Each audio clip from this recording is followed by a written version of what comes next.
Father, Son, Holy Spirit, amen. Lord Jesus, I just ask that truth be told, truth be heard.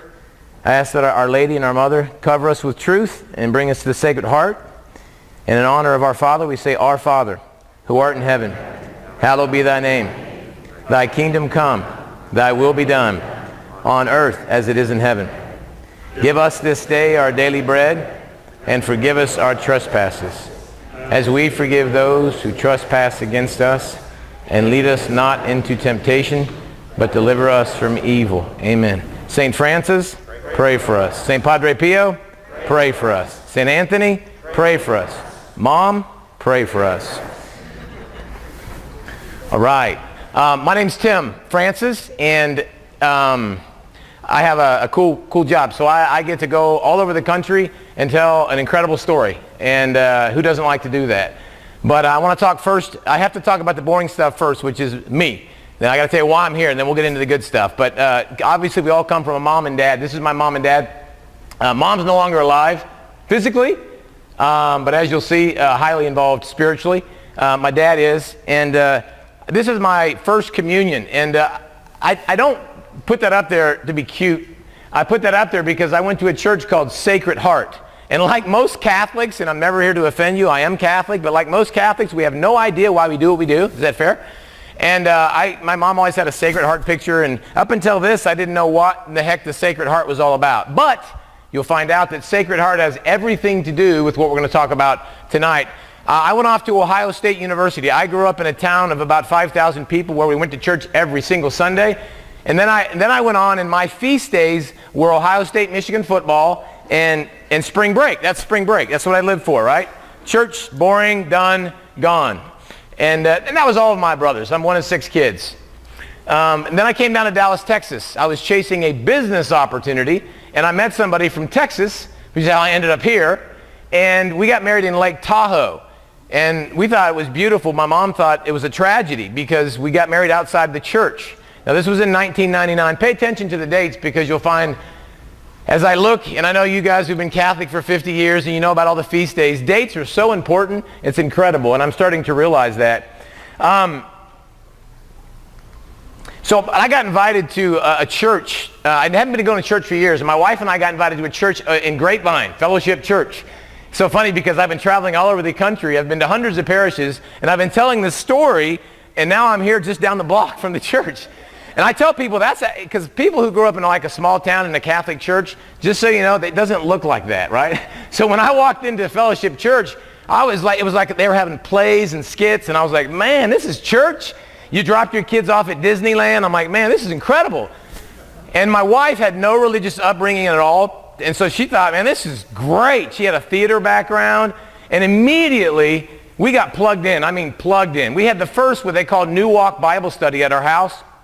And so I was very excited. I called my mom, real devout Catholic lady, and she, hey, I'm going to church. I'm in a Bible study. And she introduced me to this guy. Now, for those of you who are going, why are you laughing? He's had a show for 15 years, every Monday night, and he interviews people that were really, really educated Protestants. I'm not talking about your run-of-the-mill. I'm talking about people who are asked to be the dean of a seminary, the head of the Evangelical Bible Society. And all of them had one thing in common. They all thought the Catholic Church had a lot of man-made traditions. They all thought they did things that were a little weird, that weren't necessary, and they didn't have the complete, crisp, clean gospel. And all of them left their post. Now, many of them were radio teachers, mega church pastors. I mean, they had a good job, and they left to become a lay Catholic. And so my mom sent me, she taped every show on this, literally. If you go to my dad's house now, in the basement, there's like VHS tapes, dusting, laid up of my mom. She taped every show. She sent it to me, and I sat there in my home in Euless, Texas, and I started watching him, and I started hearing these stories. And I thought, wow, that's interesting, but I want to hear both sides. And what am I talking about? Growing up, I didn't think it mattered if you were Catholic or Protestant. It didn't matter. If you went to church, great. Then I got down here into the Bible Belt, and I started hearing all of these things like, I go straight to God. Ain't no man between me. I don't need anybody to pray for me. And, all these little kind of innuendos. And I thought, And so then I said, well, there was a Protestant Reformation, right? Right? They're not all the same, right? So I said, all right, I'm a football guy traditionally, not a Bible guy. So I said, I'm in my first Bible study. I said, all right, I'm going to kind of study this. So this is me back in a while ago. And this is my house in Euless. And if you don't know Father Mitch Pacwa, he speaks 12 languages. He's like, I mean, seriously, you can't get more educated than Father Mitch, his own show. He's at my house. Why? Because I had 2 leaders of a Bible church from Denton Bible there, because I said, all right, smart guys, you're going to debate, and I'm going to record you, and I'm going to feed you, and I'm going to record it, and I'm going to go listen to it, because I want to know what the differences are, and does it matter? And then, how many of you heard of Tim Staples? So I still have the audio cassettes at my house. He gave us at my house, and literally recorded the whole thing. So I started to be a fiend. My wife thought I lost my mind. I started to listen to every debate I could get my hands on, literally.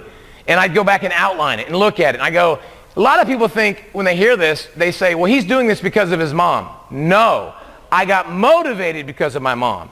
But if my mom was wrong, I wouldn't be here. I want you to know that, okay? So I came back, and by the way, my wife lasted about a day in all this and said, you know what? I really like the pastor, Ed Young. I like all your new friends. Would you just kind of keep quiet and not say anything? Literally. And I'm like, well, no. Why would I do that? I'm not just here for entertainment. If I just want to be entertained, I can go to a lot of different places. I want the truth, right?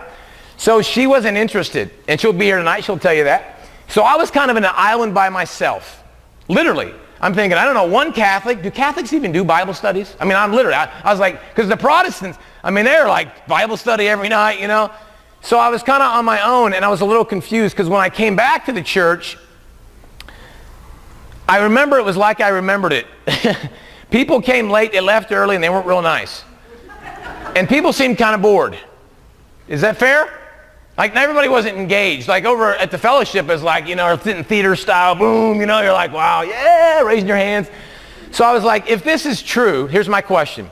If this is true, what do I mean this? And those of you, are there any, I know some of you, but are anybody in here that's like a Christian, strong Bible Christian, but you're not Catholic? Okay, you have to leave. No, I'm joking. You're our separated brothers and sisters, and I want to say up front, I'm never here to offend you. However, somebody gave me a bracelet that says iron sharpens iron. I am here to speak the truth. I'm not here just to be lovey and cushy and give big hugs, okay? I do think iron should sharpen iron. But here was my confusion. If the Catholic Church's claim was true, and there's a lot of claims, I'm going to tell you 2 of them. They claim that they were the church established by Christ. So it's kind of an arrogant claim, like, okay, yeah, you're the church. And then they also claim something about the body and blood of Christ that we'll get into. And that was what my mom was on about. You know, you're leaving that, you know.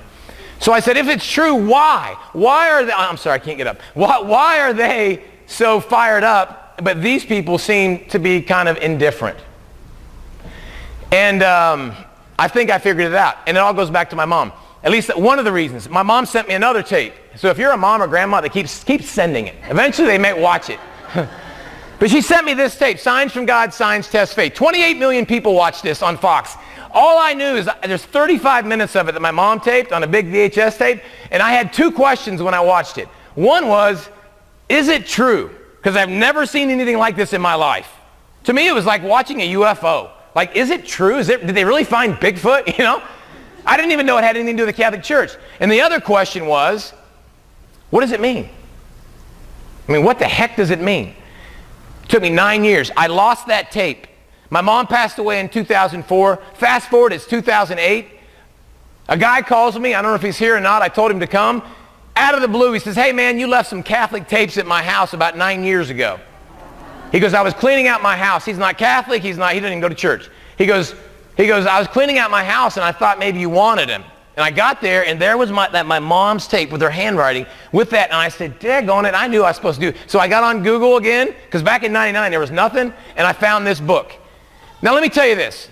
There's going to be a bunch of books and stuff back there. I don't make a red cent. Not one red cent. The guy who wrote it gives it all to the Mary McCallop Foundation. We're not in this to get rich, I promise you. But that book, if anyone will read that book, your life will change. I don't say that lightly. Over the last 15 years, I've read every book under the sun on the Catholic, Christian, Protestant faith. But I read that book. And eventually, but we used to go to the fellowship church, the non-denominational, the Catholic church, and my kids would always say, are we going to the fun church or the boring church today, Dad? First, I didn't know what to say, then I think I got some wisdom from the Holy Spirit, and I said, we're going to the boring church. Everything in life's not fun, Christian. And if you want good entertainment, you can always go to a carnival. But we are all Catholic. Have all been baptized Catholic. I think my kids know why they're Catholic. I think that's important, right? All right, so that was like 15 minutes of my story. All right, done. Now we get into the good stuff. All right, so here is the story that changed my life. It's a story of a journalist, a scientist, and a lawyer. The only person you're not going to hear from tonight is the lawyer. He's a senior partner in a law firm in Australia. He wrote the book. He got all these people involved. He just flew in today at 5 o'clock, and Chris picked him up. He'll be here tomorrow night. Whatever you do, come tomorrow night. What he's going to talk about is truly revolutionary, okay? But they're going to study mystical phenomena. So let me kind of set this up. Mike Willesee. How many of you heard of Mike Wallace from 60 Minutes? You younger people, Anderson Cooper, Bill O'Reilly. That's who he is in Australia. Famous household name. Here's the problem. He quit going to church when he was like a teenager, and he said, I don't need any of this. He's rich, famous, richer than probably anybody in here times 10 for sure, owned planes, jets. And he said, I did everything without going to church. So why do I need God? And he was an investigative reporter. He owned and produced and anchored a show where he was known as the hard-hitting reporter, the good man to get on your side. He got drug into this research, which you'll see. The other person you're going to hear from right away, Dr. Ricardo Castanon. He's a neuropsychophysiologist. I finally learned how to say it. It's a really fancy name. He's an expert in determining how the brain and human behavior work together. He was a very outspoken atheist. How many of you ever heard of statues crying? Have you ever heard of that? Statues, if you're Catholic, you have never. Statues crying, Jesus, I saw Jesus in a cracker, you know. I'm not belittling that. My point is a lot of people make a lot of claims. His job since his conversion, he's got a team of psychologists, psychotherapists, pathologists. His job is to travel with his scientific team and separate fact from fiction. What is real and what is not. All right, so a couple things. Those of you who are not Catholic, maybe if you are Catholic, are thinking, wait a minute, it's not the Bible. Okay, let me cover that right up front, all right? Joel Osteen or Ed Young can write a book and no problem. And some lady who gets direct messages, she says from Jesus, and everybody questions. I'm not saying it is the Bible. It's not the point. What the church does, and we'll talk a lot about this, is they're very, very skeptical of these things. And so they bring in a team of theologians, and they determine if what her writings are against the church teaching. And obviously the church would never be against the Bible because the church gave us the Bible, so that wouldn't make any sense. So then over a period of time, if they desire to, they can give an imprimatur, which simply means let it be written. Doesn't mean it's free from error. It just says, hey, we find nothing in here that contradicts church teaching. 3 different bishops have done that. And they went on to write a page and a half that said, we highly recommend you read these and distribute these. Growing up, I didn't go to a Catholic school. I never heard of mystics. I mean, as far as I know, that's some wizard. I never heard of this stuff. All I know is this lady wrote what? After I read the book, I said, I'm going to read it. And it was so easy to read. It was so deep. It was so profound. It was so scriptural. It was the best commentary I ever had in the Bible. And it put me on fire. Now, having said that, anytime you see Jesus speaks to Catalina, I'm going to take direct quotes that are going to tie this story together. One thing I want to cover right up front. She says this is from Jesus. You can believe what you like on it. It says, they removed me from nations, from household, from schools, even from many Christian installations. They don't want to exalt me as Christ crucified. They prefer to show me to new generations as Christ resurrected. As if Tabor, Mount Tabor, could be separated from Calvary. How many people heard no pain, no gain? So it's funny to me, people worry about the crucifix. As a Catholic, there's a reason we have Christ on a cross. And by the time I'm done, you will clearly understand that. All right? And, but I'm telling you that because, hear me please so you don't get angry.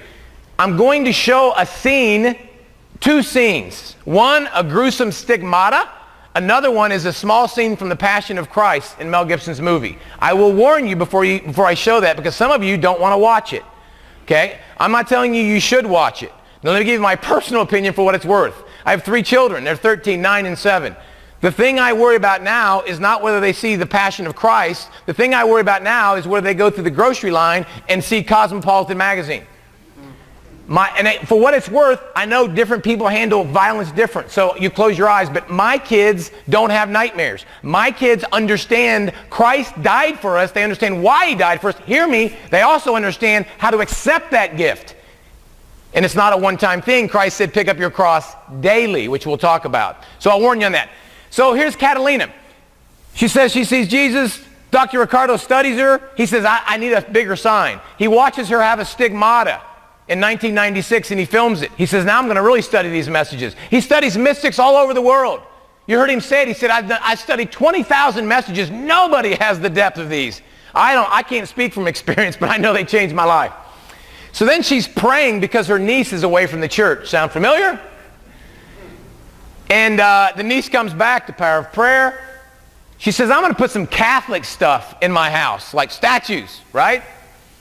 And as she goes to a bookshop, a Catholic store, she buys it in Cochabamba, Libya. She takes it home. By the way, that's a before and after picture of the statue, and this is what happens.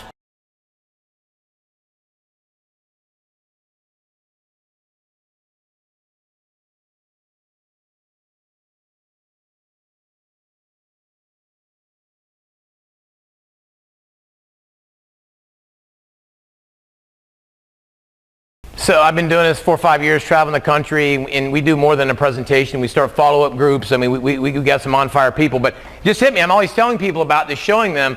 But tomorrow night, the guy who filmed what you just saw firsthand will be here. You know, speak to the horse's mouth. You know, the guy who did all the primary investigation will be here. And it's such a rare thing. And of course, you don't know who he is, so I guess it doesn't matter, you know. But if you only knew that, you'd say like a whole truckload of people would be here, you know. But here's what I want to talk about. So up on the screen, this is a scene from Mel Gibson's movie, The Passion, right? And so Pilate has Jesus scourged and beaten. He brings him back out and he says, Ecce homo. It's Latin for behold the man.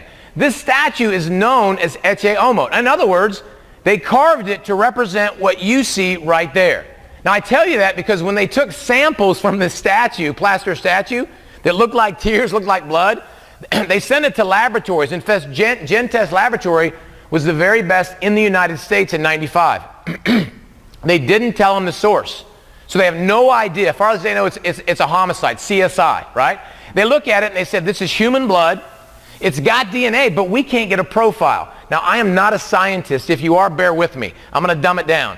If you go to the grocery store and you check out your food, it has a barcode on it, right? That identifies the product. We all have a barcode on us, I'm told. And it comes from a biological mother and a biological father. And that's how they can do profiling. And so the laboratory, not knowing this is from a statue called Ecce homo, they're just confused. They're like, it'd be like me saying, Chris, I've got your finger, but I can't get a fingerprint. I mean, to them, it's like it's not degraded. We've got DNA. We can't get a profile. They sent it to the professor of legal medicine at Rain University. He said, same thing, human blood, DNA, but we can't get a profile either. In fact, he said, I have no explanation for this unusual phenomena. He's not talking about a plaster statue crying and bleeding because he doesn't know it. He's talking about the DNA. In fact, Mike Willisey, the Mike Wallace Anderson Cooper guy, he was skeptical at this point. He said, I don't know, but they can't get a profile. There's something fishy here as an investigative journalist. They sent it to the professor of legal medicine in Rome. Same thing, human blood, no profile. He said, I've never had this experience before. They took scabs right here from what appeared to be the crown of thorns. I mean, they had cameras sitting up there. The news station was there filming this. It's crying and bleeding, CAT scan. So they took samples from, the thorn, from a statue called Ecce homo, and looking through a microscope, he said, this is human skin taken from a face. Right? And so at this point, I'd be going, man, I'd want to tell them. They still didn't tell them what it was. They found plant tissue. They found something in the blood. They couldn't identify what it was.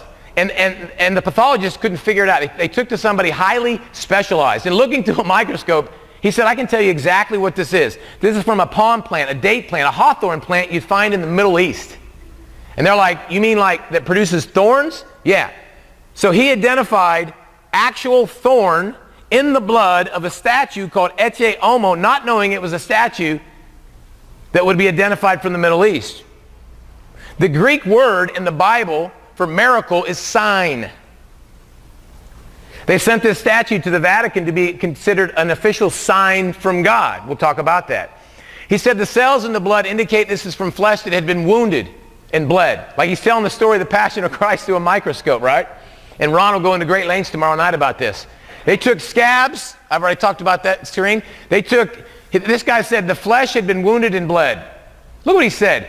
The injury was caused by a blow or blows from a crude, blunt object which fractured and traumatized the tissue.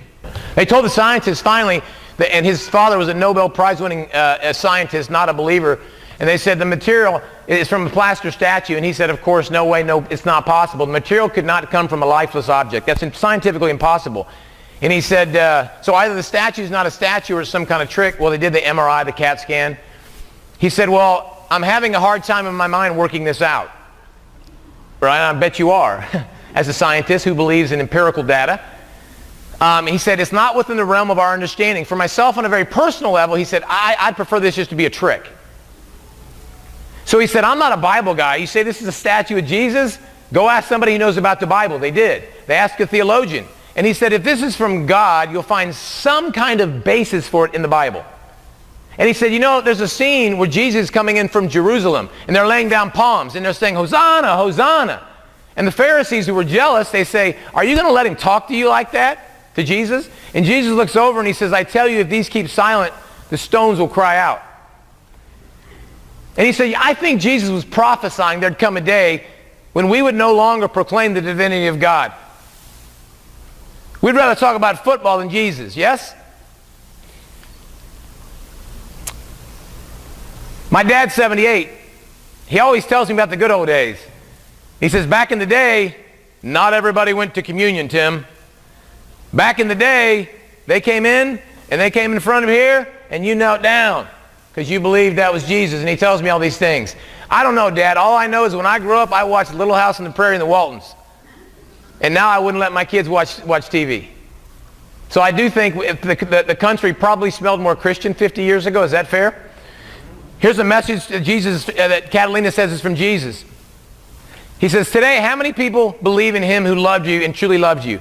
Contemplate me in the image of Christ who cries and bleeds. There and in this way, the world has me. Pretty rich, pretty deep. We could develop that further, but let's move on. So Jesus gave this message. I remember reading this. I'm the kind of person that has to read something like 5 times before it sinks in. And so I read it, and I'm like, he says, Jesus said, many do not understand that those who love me as Christ crucified and acknowledge my sufferings will also love my presence in the Eucharist. Those of you who are not Catholic, or if you're like a Catholic that has no idea about your faith like me, this is the Eucharist. And so what does that mean? If they love me as Christ crucified and acknowledge my sufferings, then they'll love my presence in the Eucharist. He goes on to say, but those who are ignorant of my passion and are unlikely to believe in and love my Eucharistic presence, and look what he says, alive among them. This will be very poetic as we move forward in this. So far we've covered, hopefully you have questions afterwards. I'm going to go pretty rapid fire, but so far we've covered 2 mystical phenomena. Mystical phenomena 1 are the writings of Catalina Rivas, investigated by the church. She never graduated high school. She never read the Bible before 93.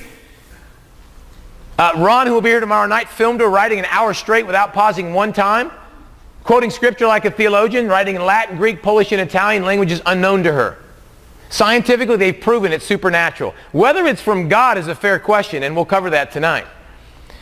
And the next mystical phenomenon, the statue. Why is it crying? Why is it bleeding? What's the meaning? We'll develop that. These will all be tied together. Third mystical phenomena, John 6:55. My flesh is real food, my blood is real drink. So mystical phenomenon number 3, my flesh is real food, my blood is real drink. If you believe that's the Word of God, great question will be, what does that mean? Hopefully that's an important question to figure out tonight. When you hear this, I am the living bread who came down from heaven. When you hear that, those are quotes that Catalina says are from Jesus. I hope I can tie this next part together in my mind, because it's the first time you hear it, it's hard to put it together. I know it in my head. See if I can convey it, because it's amazing. It's unbelievable. It should be on Oprah. I promise you it will be. So there's this lady, Catalina, who Dr. Ricardo has been investigating, right? He witnessed her have a stigmata. We'll get into that. He's been doing these writings. He became a radical Catholic, as used to be a former outspoken atheist. And he knew this lady had something special. And she came up to him and said, I've got a message from Jesus. Now, just imagine you thought she had something special and you really thought that Jesus spoke directly to her and you had a message for you. You'd be like, and the message was, and this was in September of 99. Tell Ricardo I want him to take charge of the case. Through it, I want him to bring dignity back to the altars. What he was talking about, in Argentina, there was a communion host, the Eucharist, the communion host, got dirty. They put it in water, which is the church's protocol. It's very sacred to us. And it's supposed to dissolve, right? And it didn't. It grew. They opened the tabernacle, it grew. It started turning red. They're like, what's this all about? Sat in water for over 3 years. So anyways, Dr. Ricardo got a prophetic message from Catalina that says, tell Ricardo I want him to take charge of this, right? And he said, the Lord's plan is that you're a scientist. You're going to do a program that will bring dignity back to the altar the way it used to be. And two things will happen. That people are going to discover that Jesus is alive in the Eucharist and that Jesus is suffering. Now notice I didn't say Jesus did suffer. I said Jesus is suffering. Interesting, right? So, and he said, Dr. Ricardo said, I can't do anything without the church's permission. So he gets a message from this lady, and then not long after that, the then Cardinal, the now Pope Francis, called him personally. And that's them, and asked him to take this case. Before he ever knew he was going to be Pope Francis. You know what I found interesting? St. Francis of Assisi is the first known stigmatist in the church. And I just looked it up, and the Eucharistic miracle in Lanciano happened at St. Francis of Assisi Church. And my name just happens to be Tim Francis. Something's going on here.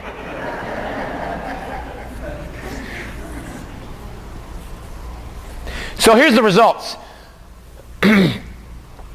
Just like the statue. Now remember, Mike Willesey's a little skeptical because the statue, they couldn't get a DNA profile, right? So now they have this other thing with this piece of bread that's turning red. They send it to these laboratories. They don't tell them where it's from. And they said, human blood, it's got DNA, but we can't get a profile. Sound familiar? He's like, wait a minute. What at first was a mystery now seems like a common denominator. And if you know the Bible is very cryptic. You know, you got to really understand and read and go back to the Old Testament. And it's not like you just don't pick it up and go, oh yeah, I get it. I think you're nuts if you think that. You know, it's just, you got to really dig, right? So that he said there's flesh and blood in the sample. Again, he doesn't know what this is from. Now this guy's very famous. He's a heart specialist. He's a cardiologist, a pathologist, and a biochemist. For most of his career, he was the chief medical examiner of Rockland County, New York. Dr. Ricardo said he's the only professor, he's a professor and a scientist. He's the only professor in the world to ever write a book on the subject. And if somebody died from heart failure, you could study their blood through a microscope and you could figure out what happened at the very end. The heart is his thing. And he was very irritated because they wouldn't tell him the source. He thinks it's a homicide. Looking through a microscope, he said, this is heart muscle tissue from the myocardium from the left ventricle wall. That's the same place they identified from Lanciano 1,200 years earlier. So they're like, wait a minute. What's up with the heart muscle, what's the left ventricle wall? He said, it's the muscle that gives the heart its beat and the body its life. Okay. What's the message? And then as you dig, those of you who know this, the church says the Eucharist is the source and summit of our faith.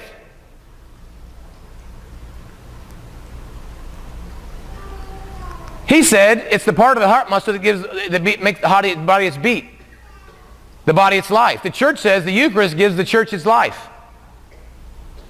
Jesus said to Catalina that all Catholic worship revolves around the sacrament of love. Who knows what the sacrament of love is? The Eucharist. What's the symbol for love? The heart. He said this is heart tissue from the left ventricle wall. Jesus said if the sun stopped shining, it would take away all life on earth. In the same way, if the Eucharist is taken away from the church, all of its activities would die. When I walked into Fellowship Church, they seemed alive. When I walked into the Catholic Church, they seemed dead. It took me 8 years to figure out one of the reasons why. And I'm going to give you that to you as we move forward. Padre Pio. Padre Pio, if you don't know what a stigmata is, and I keep saying it, it's where somebody bleeds from their head, their feet, and their hands. It's actually considered a blessing. Isn't that weird? I'll explain that as we move forward. Padre Pio, proven, he bled a pint of blood every day for 50 years. His hands bled every day. He tried to cover it up. Somebody said, you know what his deal is? It's psychosomatic. He said he stared at the crucifix so much, because he was a priest, they say he could read your soul. They say it was incredible. He stared at the crucifix so much, he started to emulate it. You know what his response was? He said, go out into the pasture and stare at a bull and see if you grow horns. You know what I can't stand? Somebody says, yeah, there's a lot of people who give stigmata. Show me. Show me the video. The people say all these goofy stuff, but they never back it up. Maybe so, but I mean, primarily I've seen it in the Orthodox and Catholic Church. I've never seen it outside of that. If it exists, I'm not saying they couldn't. God's not in a box. Anyways, yeah.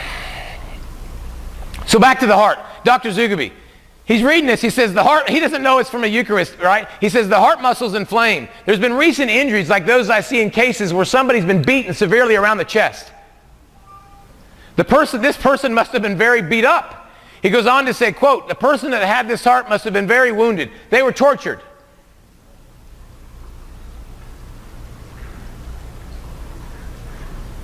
Jesus said, my heart is a burning furnace, passionate with love for the salvation of souls. It bleeds and suffers. They finally told him, this is from a piece of wheat bread. Just like the statue, he said, now, how or why a communion host, this right here, piece of bread, could change its character and become living human flesh and blood is outside the ability of science to answer. Do you remember the message that Catalina gave? I got to move it for a second, Ralph, just for quick. Do you remember the message that Catalina gave to Dr. Ricardo? I want you to take charge of this case, and you're going to develop a program, and two things are going to happen. People who are open-minded to evidence will realize that Jesus is alive in the Holy Eucharist and that Jesus is suffering. And again, we'll develop that further. So let's go to the Bible. Again, he's a scientist, right? And he said, well, this happened in a Catholic church, so what does the Bible say?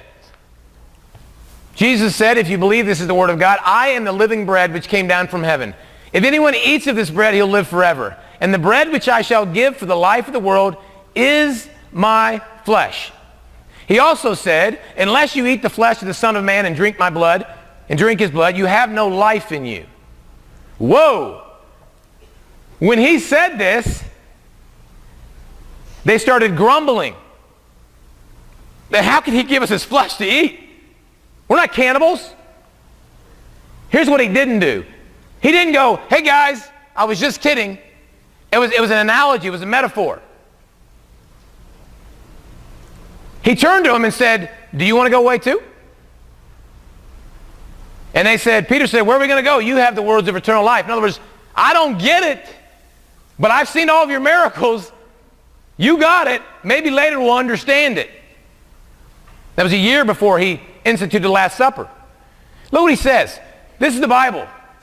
Whoever eats my flesh and drinks my blood lives in me and I live in that person. People always talk about a personal relationship with Jesus. I have never found that language in the Bible, not once. Not once have I ever heard anybody say it's about a person. Now, I'm all for a personal relationship. But if that's true, it doesn't get more personal than he says, whoever eats my flesh and drinks my blood lives in me and I live in that person. So here's a very fair question. Where's my evangelical brothers and sisters? Raise your hand. I know you guys are. Who else? I'm not going to pick on you, a little bit. All right. So how many of you know evangelicals that are fired up for their faith? We love them. My favorite, I think I coined this, I don't know, is act like an evangelical and think like a Catholic.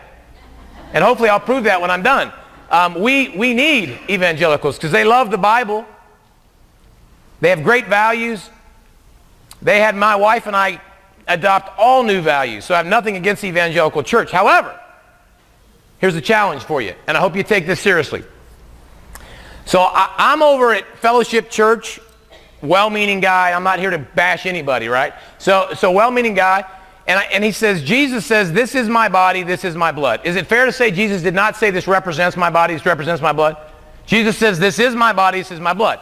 And then he said, unless you eat my flesh and drink my blood, you have no life in you. By the way, that's a pretty strong statement. He's not talking about physical life, spiritual life, eternal life, right? Those that do this, eat my flesh and drink my blood, I'll raise them up on the last day. Like, wow, what do you mean by that? I mean, he says that, I don't know, Chris, 5, 6 times or something in the book of John. John 6, over and over, unless you eat the flesh of the Son of Man. So what did he mean? So Jesus had a disciple, John. And John had a disciple, Ignatius. And then this guy, Polycarp, who studied under John, and Irenaeus studied under him, right? And then 2,000 years go by, and you've got Pastor Ed, Tommy Nelson, Chuck Swindoll, I don't care who it is, they're well-meaning people. And they went to a seminary that taught them a certain interpretation of the Bible, true or false? Okay, so they go over there, and Pastor Ed on this side, and Ignatius and Irenaeus. Now, I'm not comparing, I want you to get this, I'm not comparing Ignatius and Irenaeus to the Bible. I'm comparing Ed Young to Ignatius and Irenaeus and their interpretation of the Bible. Don't miss that. So my question is, if I wanted to know what Jesus meant when he said that, whose interpretation would I trust more? The guy who lived with him? He don't need a Greek lexicon. He don't need to go to seminary. He lived the language. I bet you when you go to a place like you went to Croatia, I bet you can learn the language, but it's different when you actually live the language, right? So they knew this stuff, right? So then somebody challenged me on a tape my mom sent me. He said, well, if you could go all the way back and you could go to the disciples' disciples and you could figure out what they believed about the interpretation, wouldn't that be awesome? Like, yeah, how do you do it? Simple. And it's real simple with the internet. You can do it tonight. And the challenge was, they said, here, listen, show me one, and this is what you should lovingly, iron sharpens iron, you should lovingly challenge your evangelical friends. And evangelicals don't walk away from this. It's foolish. This is truth.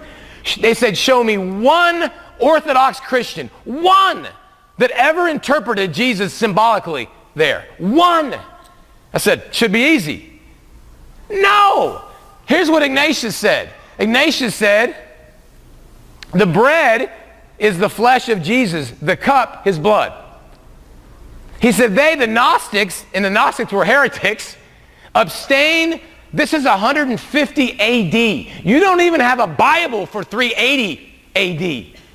He said they, the Gnostics, abstain from the Eucharist and from prayer because they don't confess that the Eucharist is the flesh of our Savior, Jesus Christ. Justin Martyr, one of the greatest thinkers of the first 200 years, he said the food which has been made into the Eucharist by the Eucharistic prayer set down by him and by the change of which our blood and flesh is nurtured is both the flesh and blood of that incarnated Jesus.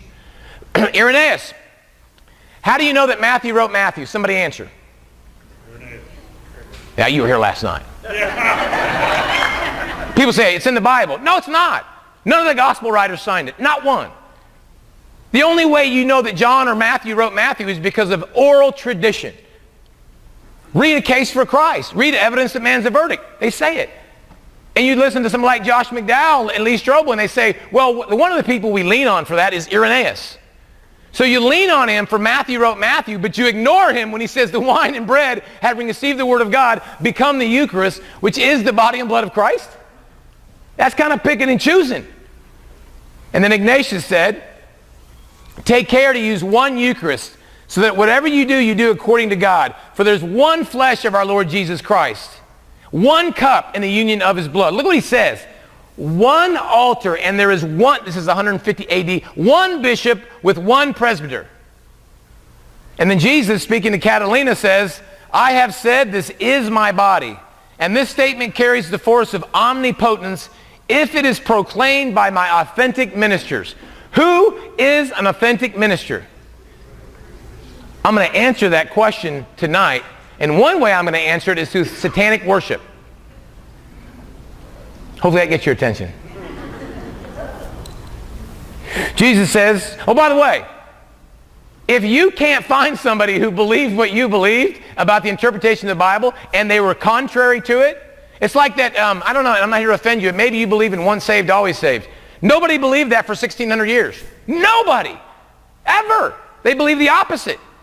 When I found that out, I said, you're crazy. You know what I did? I actually made an appointment with Ed Young because I was so naive.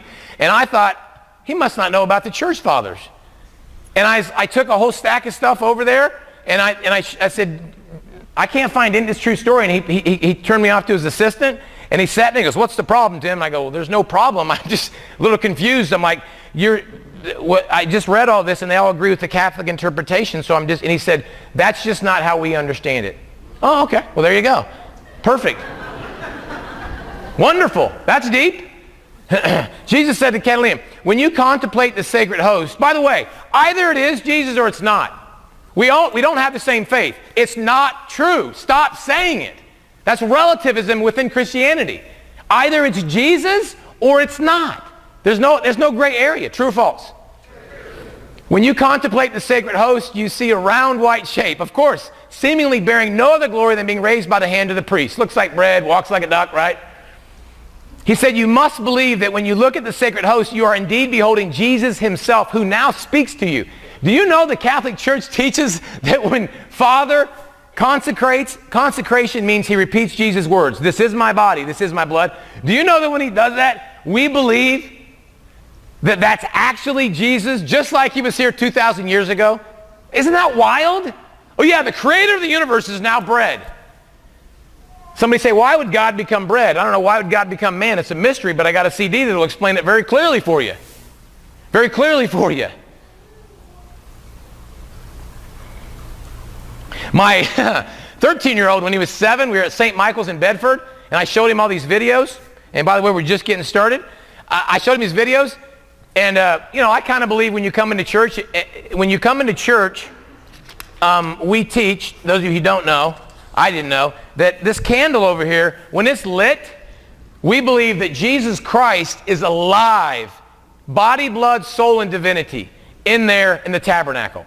And we'll explain that. So when people come in, you'll see them do this. They're doing that, hopefully they know, at a reverence for God. Okay?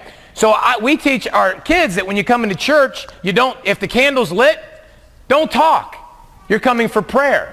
This is not community right now. Community's after. So my son, I sit him on the front row. And by the way, if you have kids and you're Catholic, get here early and get him on the front row. It's boring enough if they don't know what's going on. They're going to be distracted. Don't bring crowns and crackers. Really. We put him on the front row. So here's my set. Here's my he was 7 and he's doing this.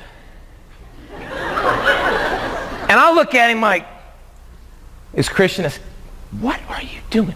He looked at me right, he goes, I'm looking for Jesus.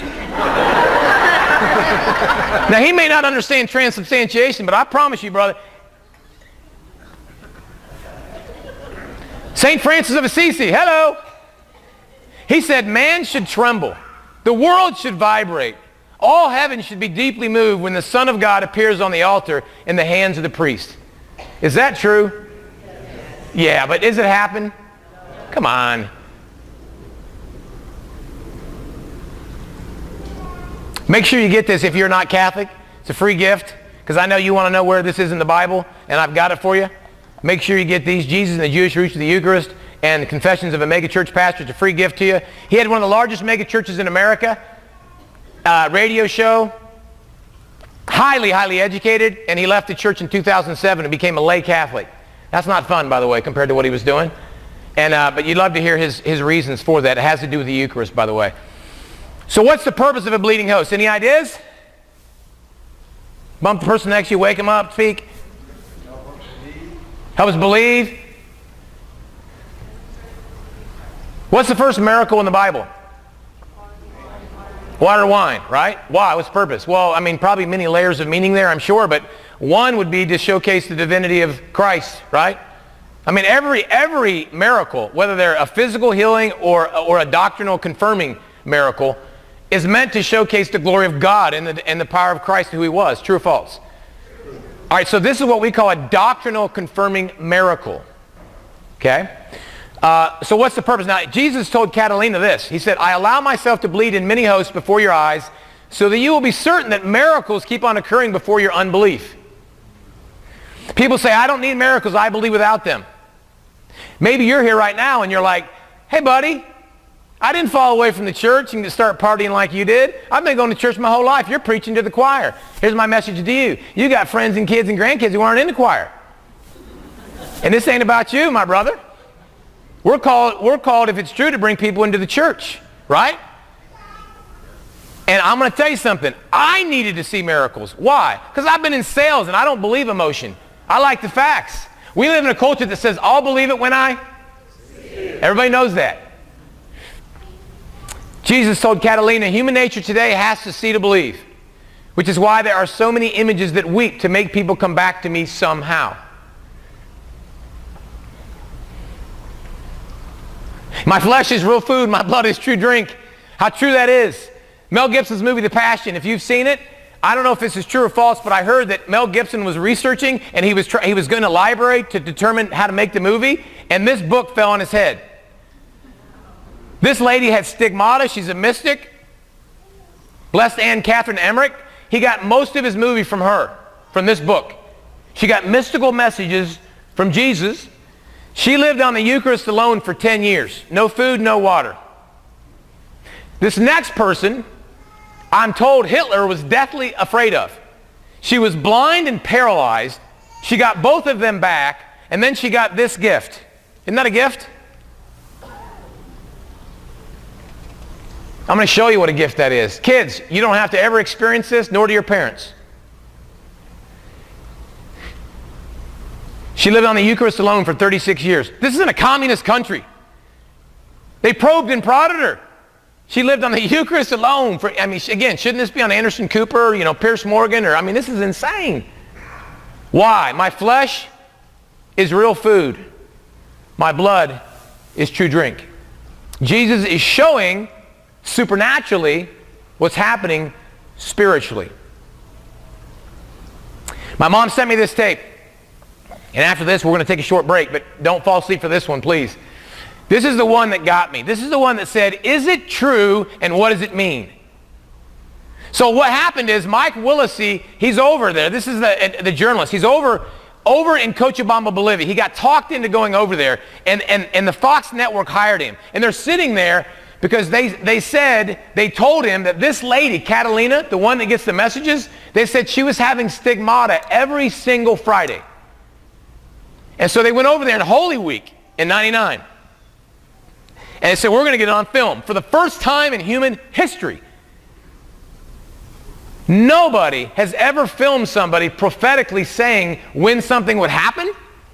Journalists, atheists. So they're sitting with her, and she gets a message. Her heart starts beating 300 times a minute. It's called an interlocution. She says, Jesus says, you are my pen. She picks up the pen. She starts writing, and they're waiting for the message. And the message was this: tell Mike and Ron who will be here tomorrow night, who is here, tell Mike and Ron it's not going to happen. Came all the way from Australia to America, and Mike Willisey's just sitting there poker face, like, okay. But the message continued. And it said, tell them to learn to trust in me more. Tell them to come back 2 months from now. And the first time in human history, you need to get how big this is. She wrote down a message well in advance and said it'll happen exactly at this time, exactly at this day. He said, Jesus says you'll get exactly what you want. It's gruesome to watch, but it's beautiful when you understand the meaning. Watching my wife give birth to a son is tough, but what comes out is beautiful. Drove me nuts because she was speaking Spanish and they had a translator, and I was like, what did it mean? Now remember, here's where I am. I don't know about Padre Pio and St. Francis. All I know is I've been studying the Catholic Christian faith and the Protestant faith, and I thought maybe this is something that's going to help validate Christianity. I'd read A Case for Christ and all this stuff. Maybe this is a supernatural way to validate Christ. And maybe it has something to do with the Catholic Protestant question. I didn't know.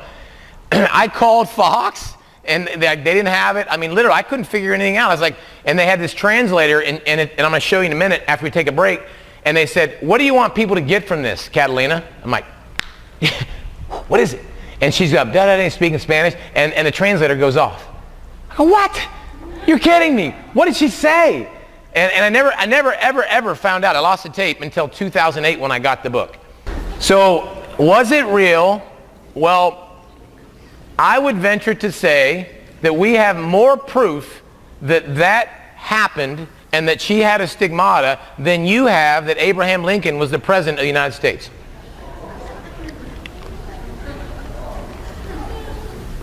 It's reproducible. You didn't meet anybody who knew Abe Lincoln.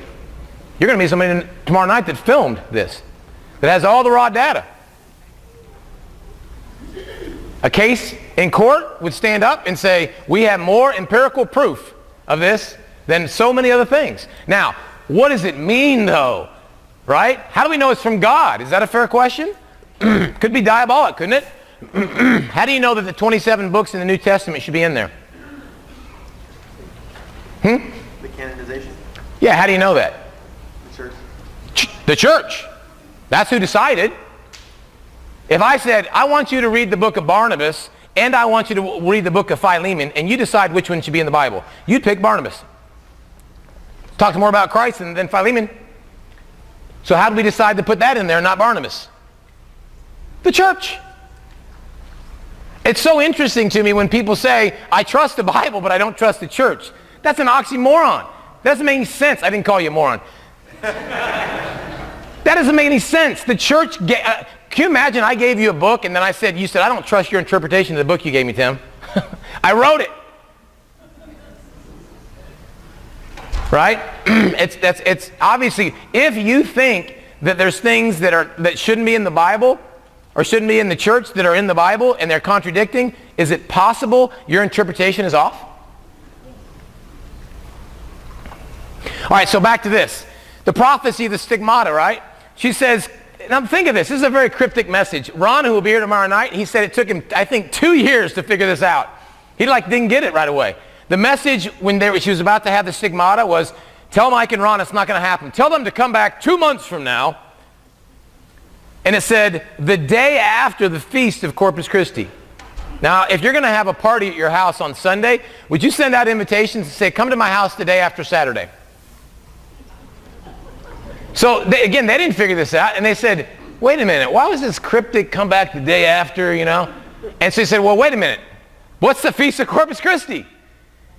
Who knows? Yeah, it's Latin for body of Christ, but and I've learned that if you can answer this question and you weren't here last night and you haven't read the book, I'll give you, even though they're not mine, I'll give you something free. And I've learned in 5 years, in order for Catholics to participate, you got to pay them. It's a joke. Oh, just chill. So listen, what motivated the Pope to institute the Feast of Corpus Christi? Raise your hand. A miracle, Eucharistic miracle. The priest is holding up. Can you imagine? He's holding it up. It bleeds. I mean, that'd be kind of like, what's going on? And so every year in Orvieto, Italy, they parade around the same altar cloth that it bled on. So what's the point of that? Well, cryptically looking back, we go, oh, it's about doubt. Say doubt. Who was doubting? The priest. He's human. How could that be the flesh and blood? Looks like bread, right? But he didn't say come back the day of Feast of Corpus Christi, the day after. In that year only, very rarely does this happen, it happened to be the Feast of the Sacred Heart. Remember what church I went to? Sacred Heart. It's all tying together for me, right? So what's Sacred Heart all about? So there's this lady. They call her a saint today. Back then they called her nuts. Because she said Jesus appeared to her several times physically. And I'm not talking about secular people. I'm saying religious people thought she was nuts. Focus with me a second. This is what Jesus did. He gave her a vision. Visionaries see things we don't see. He gave her a vision. So funny, there's prophets in the Old Testament, but nowadays there can't be a prophet. That just makes no sense to me. God's different, right? So he pulls out his heart. He holds it out to her, and his heart has thorns through it, around it, a sword through it, and a cross. And he's holding his heart right here, and this is what he told St. Margaret Mary. Behold this heart, which has so loved men, which has spared nothing, even to the point being exhausted and consumed, in order to testify to them his love. And the greater number of them make me no other return than ingratitude by their coldness and forgetfulness of me in this sacrament of love. What's the sacrament of love? The Eucharist. Symbol for love is the heart. So he said so he also said his greatest wound. Now this is a picture. There's a basilica in Paris built on this devotion to the Sacred Heart. The Sacred Heart. And he said his greatest wound was indifference toward the Blessed Sacrament. So in 99, this lady gets a prophetic message. She's going to have a stigmata. She's going to experience the wounds of Christ the day after the Feast of Corpus Christi, on the Feast of the Sacred Heart.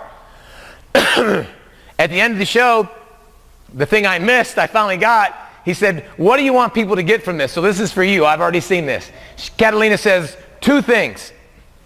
I want people to remember that we have a live Christ in the Holy Eucharist.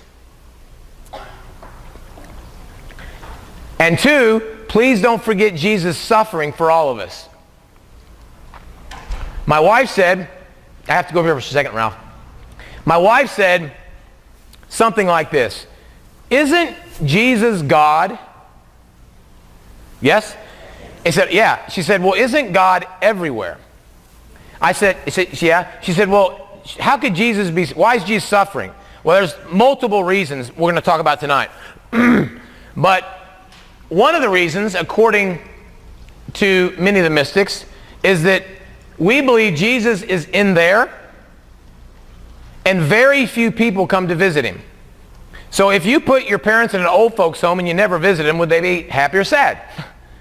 Right? And Jesus told Catalina, you know, I'm alone. I'm a prisoner of love, waiting to put my heart on your heart. And she said, well, Jesus, God, isn't God everywhere? The church that gave us the Bible teaches there's only two places that Jesus is physically present in his glorified body. Two.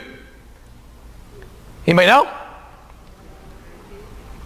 One is next to the right hand of God the Father. And two is, he said in Matthew, I'll never leave you orphans. I'll be with you till the end. Right here in the consecrated host. That's what the church teaches. So one of the reasons of suffering is there. Now, right in October 13th, who knows what October 13th is? In Fatima, if you haven't read it, you'll read it in the book. 100,000 people witnessed this. I can't believe it's amazing how this happened. The sun started spinning. It was prophetic dancing. Literally, they thought the world was going to come to an end in a communist country. 70 to 100,000 people witnessed this. And the Blessed Mother appeared to 3 children, and the last time she appeared was October 13th. Now, by the way, Mary's job, people say Mary gets in, we'll talk about this tonight a bunch, says Mary gets in the way of Jesus. Yeah, just like she got in the way of coming to us, right? God sent her through a woman. How could she possibly get in the way of Jesus? She's his mother. The more you honor Mary, the more you honor Jesus. The more you ignore Mary, the more it hurts Jesus, which we'll talk about. Mary's role is to bring people to her son. Then we'll get into that. So at the end, October 13, 99, Catalina had this message. She said, I have a message from Jesus to the world. And here it was. Dear men of the 20th century, you have forgotten me.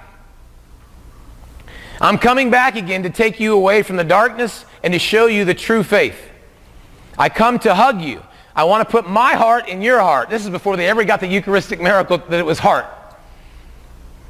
He said, to transmit my love to all humanity, do you want to hug me? And he says, your souls are as delicate as a rose petal. Let me impress in it my love. Symbol for love, the heart. Jesus, speaking to Catalina, said, this heart of mine suffers because each day the number of sins that are committed. And he lists them. He says, sacrilege, lukewarmness, and indifference. The Bible says, be hot or be cold, be lukewarm, I'll spit you out of my mouth. All right?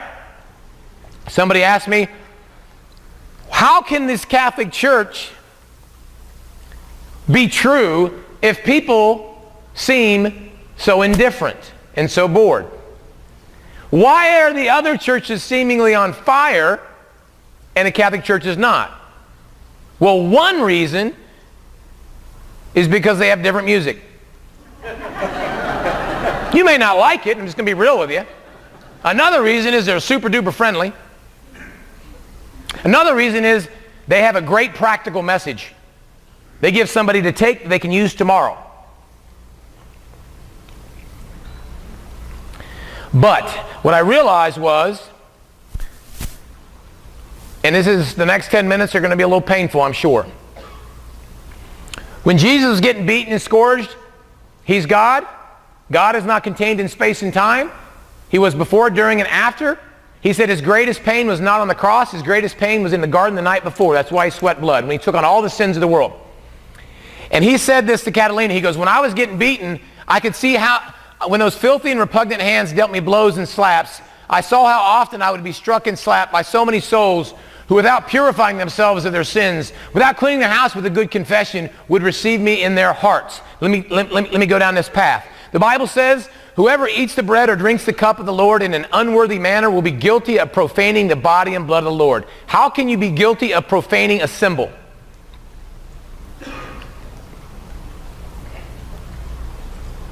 The church that gave us the Bible said, he who receives communion in mortal sin receives the body and blood of Christ, but does not receive his grace. And he commits a great sacrilege. St. Cyril, a doctor of the church, those of you who are Catholic, that's important. He says, this is tough, but he says, they who make a sacrilegious communion receive Satan and Jesus Christ into their hearts. Satan, that they may let him rule, and Jesus Christ, that they may offer him in sacrifice as a victim to Satan. Isn't that strong? Paul says people are dying. Read the Bible. Receiving it unworthily. How do you receive it unworthily? Many ways. The church says it's a mortal sin to miss Mass. Now let me back up before you tune out. You may be saying, as maybe I would have said, I mean, the number one sin that offends God, if they had to pick one, is probably pride. Would you agree? Right? Pride? I mean, us men, we deal with that. You know, well, we don't know everything. So just for a second, assume for a second that when Christ said, you are rock, and upon this rock I will build my church, and the gates of hell will not prevail against it. Whatever you bind on earth will be bound in heaven. Whatever you loose on earth will be loosed in heaven. Just consider for a second that he was telling the truth, and that he meant it. And he established a church. He didn't establish a Bible. He never wrote anything. He never promised a book. He established a church. That's biblical.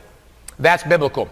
And when he did that, he said, I'll protect you from all truth. I'll guide you to all truth. He did not say he was going to give you to all truth. That was to specific people he set up to guide them to truth.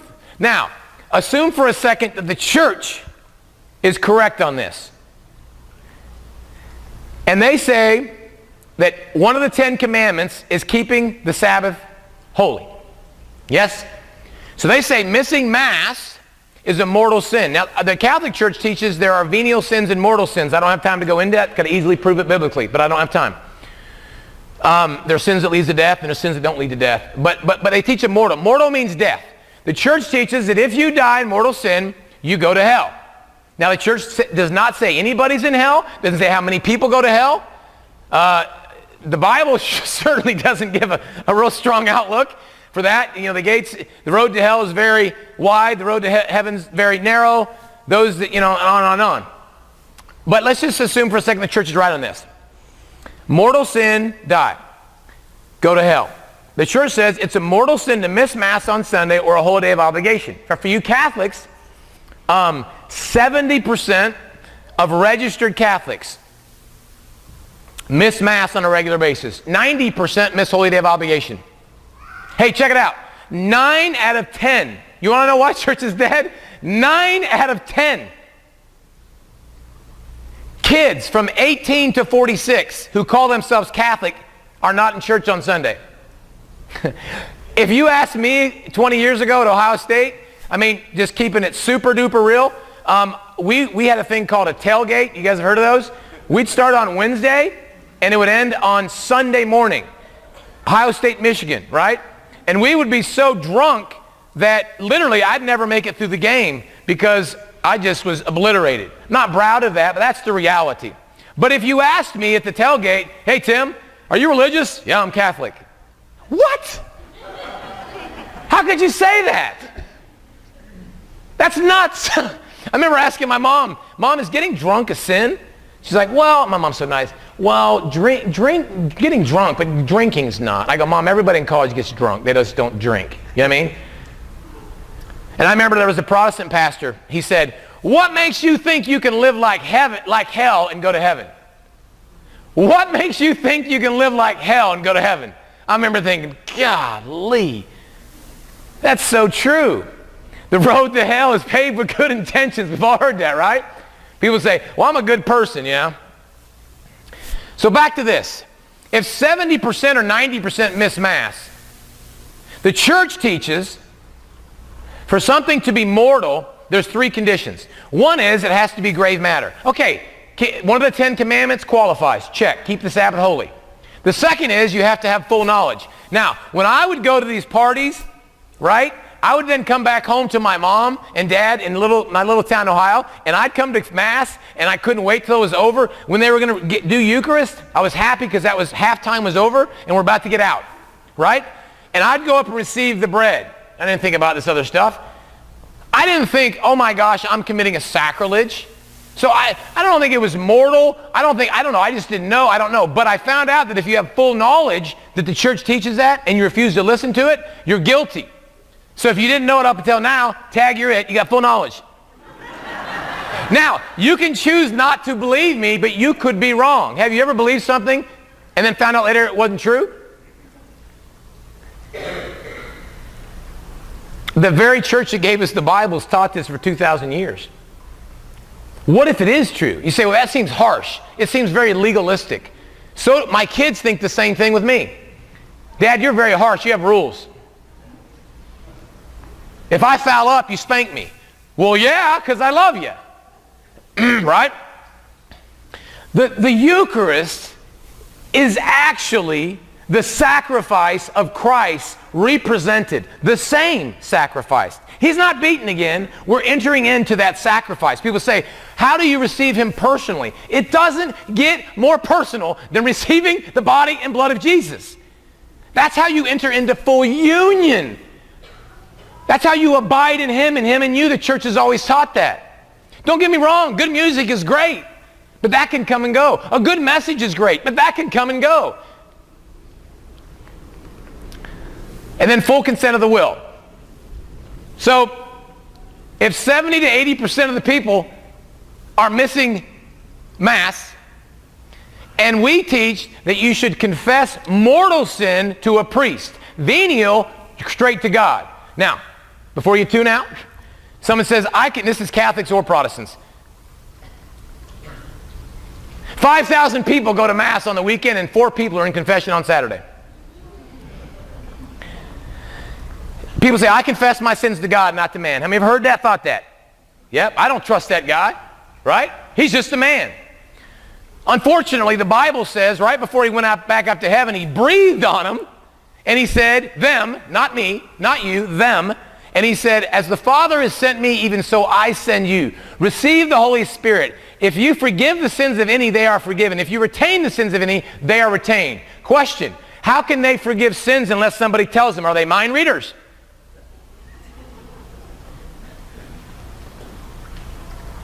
Right there, he just established it. Right there. Now here's a question. He gave them the gift, but after that, everybody else lost it. Does that make any sense? People say, but they're men. I don't trust men. What if you had a doctor who had a horrible moral life, but he could heal you from cancer? Would you go to him? Could he heal you? What if he was the best of the best? What does his moral life have to do with that? Nothing. The moral life of a priest has nothing to do with the gift of what Christ established there. Catalina Rivas, she's a mystic, she's a visionary. I wish I had another hour to show you some videos that would blow you away. She said she was in confession. There was a line of confession. And she said there was a man in confession. And unfortunately or fortunately, she gets to see the spirit world we don't see. And she said there was a demon with a lasso around his neck. And she describes him horrifically. And she said then a demon turned into a provocative woman. And it took his mind somewhere it shouldn't go. Hello, men. I wonder where that thought came from. It's a spiritual battle? She said the reason they could get next to him is because he didn't come prepared for confession. He came, but he wasn't prepared. We have a document before you leave on how to prepare for a confession. Then she said there was a lady in confession line, and she said it was like a halo was around her, and the demons were so angry because they couldn't get next to the lady. She said when she went into the confessional booth, Jesus took her into the confessional booth, visionary, with the lady. And guess who was sitting across from her forgiving her sins? Jesus. Jesus forgives sins. God, but he uses people. The same way God uses people to heal people physically, he does it spiritually. It's quite biblical. It's quite historical. She said when that lady came out of the confessional booth, she said, I fell on my face because the ray of grace that was surrounding that lady was incomprehensible. And Jesus said to Catalina, what would be of the majority of men if confession would not exist? How few would be saved? And how many of those who are in heaven or someday will go to heaven would have been condemned? Does that mean if you've never been to a confession by a priest that your confessions aren't valid if you're not Catholic? No. God's not in a box. Here's what it does mean. The normative way that Christ set up is through a priest. It's biblical. It's historical. And that changed after the Reformation. Before that, everybody knew it and understood it. It changed. That's a whole other story. But that's the normative way that God set up to convey the grace of forgiveness on mortal sin. He said, for this reason I have, look at this. This is so biblical you don't realize it. For this reason I have given the church the power so that the sins of those whom she pardons are forgiven. For his perdition and ruin, unfortunate is the one who hesitates and is ashamed to disclose his conscience to he who has been authorized by me. It's easy to go confess to God. That's easy. That's a cop-out in many cases. Go speak to a human being and tell him, for the 9th time, I yelled at my wife. Catalina was, she got a message. Mary was speaking to her. And they were right before Mass. And the message Mary said, I want you to have a good confession before you receive my son. And Catalina just went to confession to a priest the day before. And she goes, she's having a conversation. She goes, I just went to confession yesterday. And Mary said, let me remind you of something. On the way over here, your assistant asked you for advice, and because you were in a hurry, you were very uncharitable. And then on the way over here, you were driving, and you were in a hurry, and somebody got in front of you, road rage, and you did something that you should have never done. And so Catalina's like, I get it, I get it, I get it.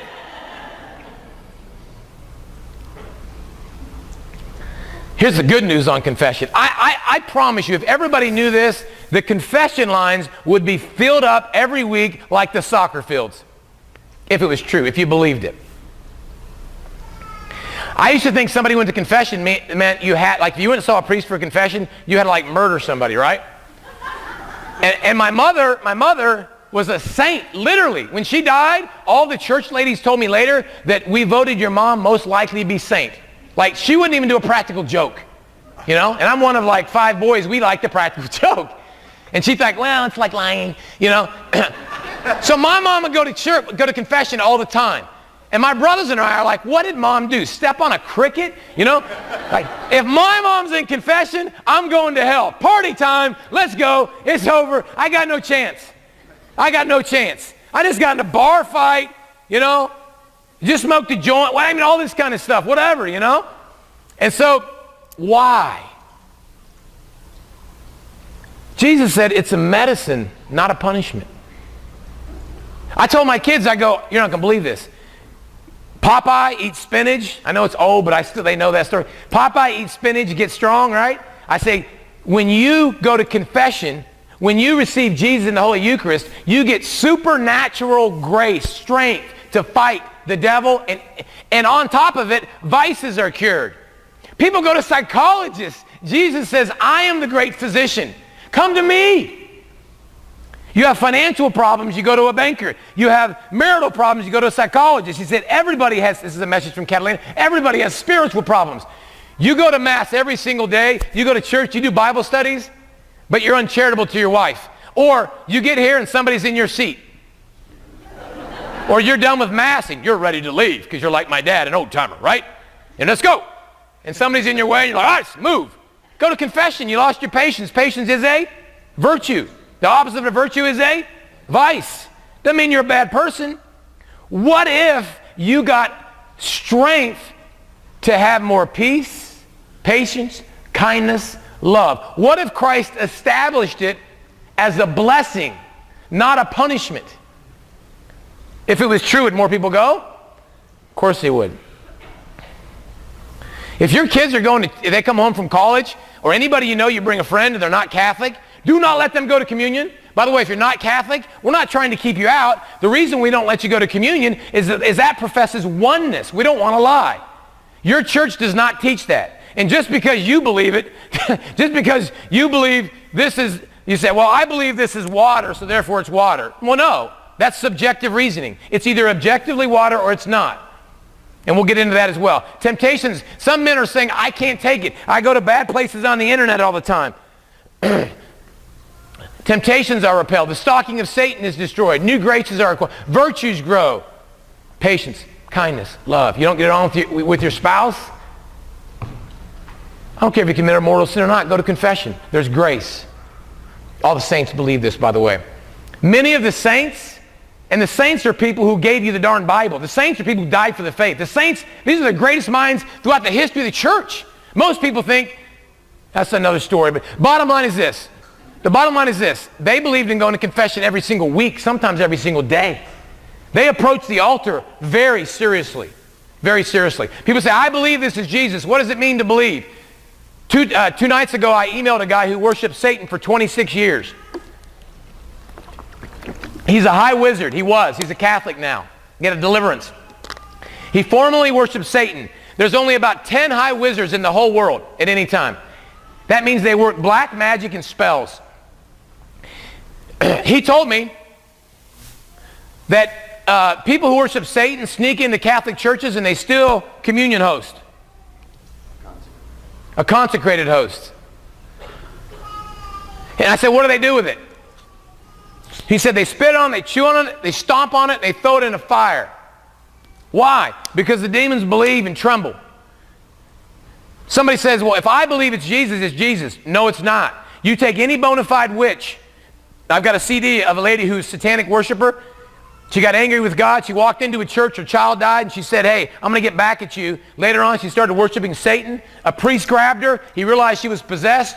They went through a whole series of exorcisms, and then she traveled the world doing exorcisms. She said, and it's a CD we've got back there, she said, if you take 1,000 communion hosts, 1,000, line them up, and you take an authorized priest that can trace their lineage back to the disciples. That's a historical fact. That can trace their lineage back to the disciples. An authorized priest consecrates it. She said any bona fide witch can walk into a room and they'll know which two are consecrated and which two are not. Mother Teresa was asked the question, what would it take to end abortion in America? Without blinking, she said if every parish in the United States offered 3 hours of Eucharistic adoration, abortion would end in America. She said if people spent an hour a week in adoration, abortion would be ended. Jesus says, learn from the saints. Read the saints. Read the saints.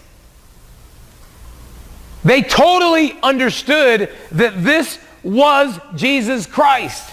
Now, if it really is Jesus, how many right now, if I said, Catalina just sent me a text message and said, Jesus Christ is going to appear to 20 people physically, and he wants to put his heart on your heart and give you more peace, love, joy in your life. How many would sign up for that? That right there is Jesus Christ. Biblically, historically, and supernaturally. Just like he was here 2,000 years ago. No different. And he wants to put his heart on your heart. How do you do it? People sit all over the world in chapels, like one back there, and this is a monstrance, and it's consecrated by a priest, and they sit there for an hour or more staring at bread. Now, I know it's not bread, but the world must think that's crazy. I used to work out a lot, and I used to have training partners, and they'd always say, how do you get physically fit? I'd go, well, you eat this, you do this, you do this. Now I tell people, here's how you get spiritually fit. Go spend time with Jesus. People say, I talk to God all the time. There's a difference between talking to your dad on the telephone and having a 2-hour breakfast. Spiritual cancer, people say, if you get cancer, you get chemo, it kills physical cancer, hopefully, right? This, somebody told me, kills spiritual cancer. What is spiritual cancer? Lack of peace, fear, worry.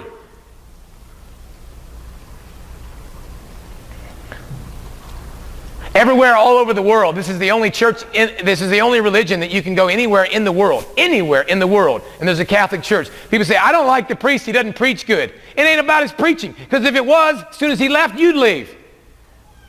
I think that's man idol. I don't think that's Jesus idol. I'm glad that you got a great preacher here. If you have a good message, great. You know what I love now? I didn't understand it before.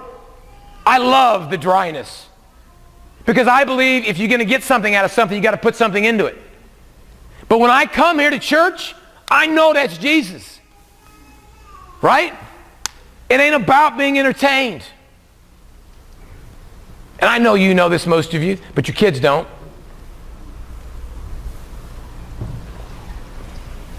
You can go to masstimes.org. It's like looking up Starbucks. You can find mass, confession, or adoration anywhere 24/7.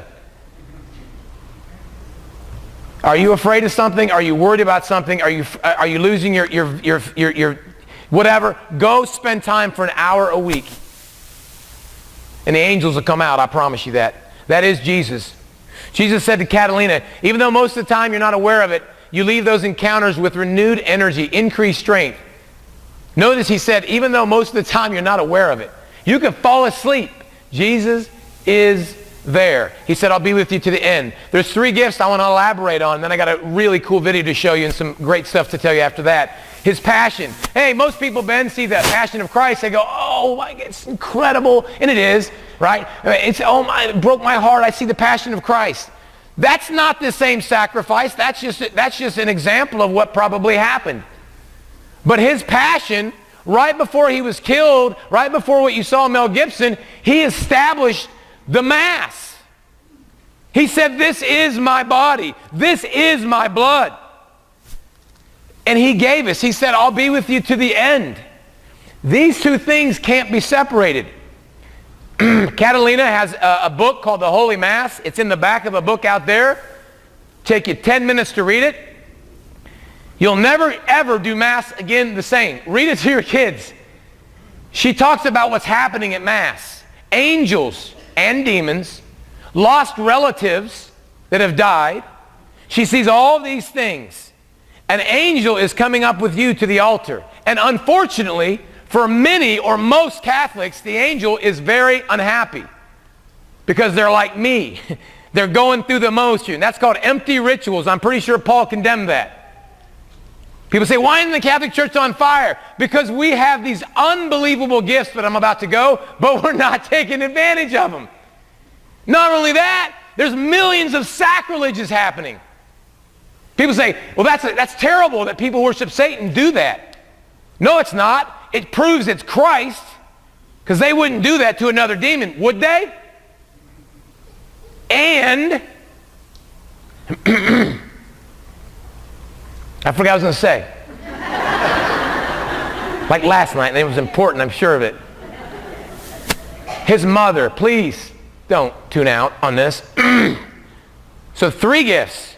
You can't separate them. If you separate them, you don't have the full gospel. I let people say, I've got the full gospel. What do you mean by the full gospel? To me, it's the whole truth. The whole family. Let me elaborate on that. Jesus said, there cannot be anything more intimately united to each other than the Eucharist and my mother. Now, what in the world does the Eucharist have to do with his mother? He says, does not the mother feed with her own blood and form with her body the child unborn? What's the first organ to develop in a mother's womb? The heart. If you ever get sold that that's Jesus' heart, Mary formed that heart.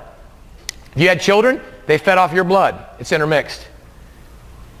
People say she's the mother of Jesus, not of God. Well, that's heresy. Jesus is fully man, fully God. In that sense, she's the mother of God, of course. But let's look at this. So you're on your deathbed, right? And you're about to die. And you have people around you love, right? What are you going to say to them? Something important. Now, most people would say, take care of your 401k. Make sure you have a lot of money and save for a rainy day. Nothing wrong with any of those things, right? Now, if you really bought into the story of heaven and hell, right, you'd probably say something, I know what my mom would have said. I know what Ben's mom would say. But let's talk about what Jesus said. This is 7 things recorded in the Bible. Right before he dies, he looks down at John, the one he loved, and he says, woman, behold your son. Son, behold your mother. What did he mean by woman? I've never heard a Protestant sermon on this thing. What did he mean by woman? You say, I don't know, he just gave his mom to John. Come on! It's much deeper than that. According to Catalina in the church, he says, when I was close to dying before entering into my kingdom, I did not want to leave those who were mine orphans without a mother. So I resolved in the treasures of my love to give them a mother, the best among all and above all, my own mother. You say, what does that mean? Who is the queen under Solomon? Mother. He's in the Davidic kingdom, Jesus, yes? Jesus says, the Hail Mary is divine praise for her. The rosary is like a crown of pearls on her head. Hey, by the way, even if you acknowledge what I just said, and you say, yeah, that makes sense, I get it. What does it mean? I want to give you something practical. Here's what I learned.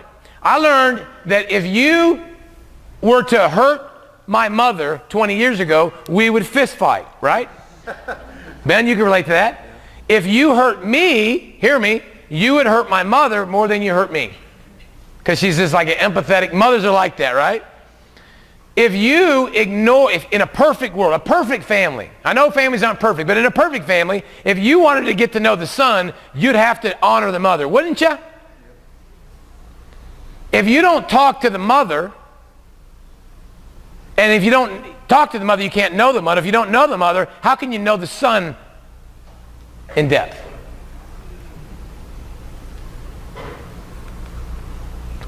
By the way, the rosary is very, very scriptural. But Mary says this to Catalina. He said, a Hail Mary said with your heart and your being has more power than 10 rosaries repeated by those who recite their prayers in a merely routine fashion. There's a site called ComePrayTheRosary.org. Take you 15 minutes when you get up before work. Also, the last 7 sayings of Jesus on the cross is dictated by Jesus to Catalina. You'll have a whole new appreciation for Mary. Her job is to bring people closer to her son. I want to repeat that. Her job is to bring people closer to her son. Okay. I have to tell you a quick story. It's hard to tell. I'll try to get through it quickly. My dad retired when he was 55. He retired from Wright-Patterson Air Force Base. My dad was a great man, is a great man. But he would watch CNN, and my mom would watch EWTN. My dad's a farmer, raised on a farm, 11 kids, just blue collar, good man, lived his faith, but we never talked about it. Make sense? So my dad, my mom, when they retired, my dad wanted to travel, and he wanted to go to Florida. And I grew up, I didn't do fancy things like that. We went to camping to the local campground. That's how I grew up. So for them to go to Florida was a big deal. And so my mom wanted to go to church. And so she went and got a job, I think so she didn't have to travel. She went and got a job as become a secretary. So for 10 years, my dad waited for her to retire. I'm in Texas, they're in Ohio. She says, finally, she retires, and they're going to Florida, and it's a big deal. I remember they had like a 3-month apartment down there. And so we're like, Dad, they're going. I remember talking to my mom the last time, like New Year's 2003. And so they're off. They're driving from Ohio to Georgia. They get in Georgia. They stop at a hotel. According to my dad, they get up. And my mom, as she always does in the morning, is wearing out her rosary beads, And she has a prayer list, which I still have, with so many people's names on. She prayed the first 2 hours of every morning. And so my dad's driving, and when he's driving, he looks over, and my mom's kicked back. She's having a massive stroke, a heart attack, and he doesn't know what to do. My dad said, my mom told him, she said, I'll go to Florida on 2 conditions. One is you got to get a phone, and we have to be by a church. My mom loved the Eucharist like nobody's business. She used to cry. I didn't understand why. Now I do. I'd rather you cry going to Mass than watching Mel Gibson's film, because that's more real than Mel Gibson's film. So my dad said he jumped out of the car, and as he tells me, and he said he started waving people down. He didn't know what to do. He never experienced this thing. They've been married 39 years at the time. And he got back in, he called 911. I got the call nobody wants to get, my brother Paul. You think my mom knew what was going on? Paul, Timothy, Michael, So I get a call from my brother Paul. And he says, Tim, I knew it was serious. You need to get fast. Mom, major heart attack. She's in a coma. They don't think she's going to make it through the night. I'm going ballistic, like this is crazy. My wife and I get on a plane. We go down to Georgia with our young son. We get there. Mom's hooked up to a ventilator. How can I fix her? Now, back in 2004, I was a major health nut. My job was to make you live to 150, all right? Like I would hook you up to a juicer and all that kind of health stuff. So I'm sitting there trying to make my mom survive. I got her on a juicer. I got all that stuff out of her. I'm like, we're going to fix her, right? Physically. So my dad said, if she's going to die, we're going back to Ohio. So he flew her back. We got there, and I spent about 2 or 3 weeks in a hospital with my mom. Remember, my mom is a saintly, loving, would never say a bad word about anybody. If she met you tomorrow, she'd probably have 5 scapulars and some holy water, right? And so I'm sitting there thinking we're going to fix her, and I found something that was going to fix her. So my wife's excited. She goes back to Texas to get our kids because I thought I'm going back to take care of my mom. And long story short, my mom lost her vitals. I sat around the bedside and I watched my mom take her last breath, right? Never talked to her again. I'm like, what? Fast forward to 2008. A, why would a loving God allow it to happen to my mom? B, why would he allow it to happen to my dad? If anybody was ready to go see Jesus, it was my mom. And I knew my dad was kind of blaming himself, and I grew up in a family, we don't hug. We just kind of handshake. That's how we did. I hug my kids all the time now. But that generation, we just, but my dad's hugging me, and this is crazy, watching my dad cry. And so I said, why do bad things happen to good people? And then somebody gave me that CD. And it's in your little pack. I'm convinced kids would not commit suicide if they knew what I'm about to tell you. And it said this. It said, Paul said, and write this scripture down in your mind. I rejoice in my sufferings for your sake, and in my flesh I complete what is lacking in Christ's suffering. Here's a question for you. And if you were here last night, don't answer it. What's lacking in Christ's suffering?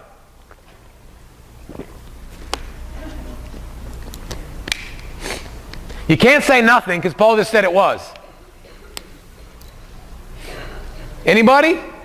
I'll give you something free. Us.